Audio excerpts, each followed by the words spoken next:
بسم اللہ الرحمن الرحیم الصلاۃ والسلام علیک یا رسول اللہ وعلی آلک و اصحابک یا نور اللہ بفضلہ تعالی۔ اس سے قبل محموز کے ہم 10 قوانین پڑھ چکے ہیں اور اب محموز کا قانون نمبر 11 سألہ سئیمہ والا قانون پڑھیں گے۔ اس کو بین بین قریب اور بین بین بعید والا قانون بھی کہا جاتا ہے اور یہ قانون جوازی ہے۔ صورتحال یہ ہے کہ اگر حمزہ متحرکہ حرف متحرک کے بعد آ جائے تو وہاں بین بین قریب اور بین بین بعید دونوں طریقوں سے پڑھنا جائز ہے۔ بین بین قریب کسے کہتے ہیں اور بین بین بعید کسے کہتے ہیں، انشاءاللہ اسی ویڈیو میں آپ کو سمجھاؤں گا کہ بین بین قریب کی کیا تعریف ہے اور بین بین بعید کی کیا تعریف ہے۔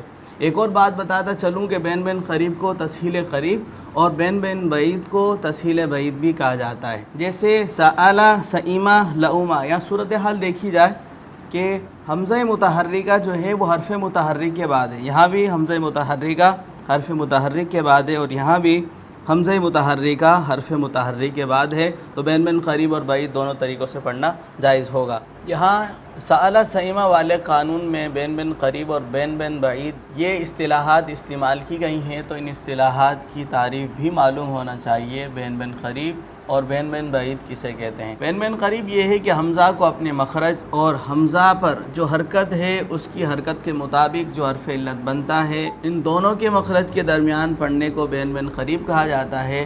اور بین بین بعید یہ ہے کہ حمزہ کو اپنے مخرج اور حمزہ کے ماقبل جو حرکت ہے اس کی حرکت کے مطابق جو حرف علت بنتا ہے، ان دونوں کے درمیان پڑھنے کو بین بین بعید کہا جاتا ہے۔ مثال سے آپ سمجھیے گا، سألہ سئیمہ اور لؤمہ، حمزہ کا اپنا مخرج اور حمزہ کی جو حرکت ہے فتحہ، اس کے مطابق حرف علت بنتا ہے الف، تو حمزہ اور الف کا جو مخرج ہے ان دونوں کے مخرج کے درمیان پڑھنے کو بین بین قریب کہا جائے گا۔ حمزہ کا مخرج اور حمزہ کے ماقبل جو حرف علت ہے یہاں پر بھی فتح ہے تو حرف علت الف بنے گا، تو حمزہ اور الف کے درمیان پڑھنے کو بین بین بعید کہا جائے گا۔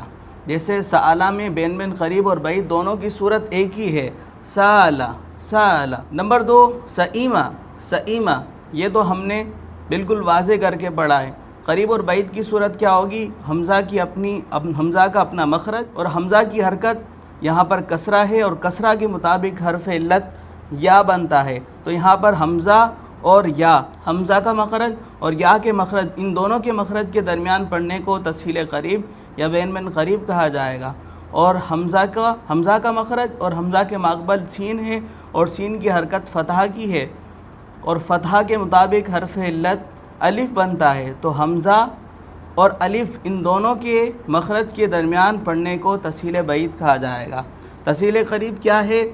سئیمہ، یہاں پر یا کا ایک ذوق آ رہا ہے، سئیمہ، ایسا معلوم ہوتا ہے کہ ہلکا پھلکا ہم نے یا کی ادائیگی کی ہے، سئیمہ۔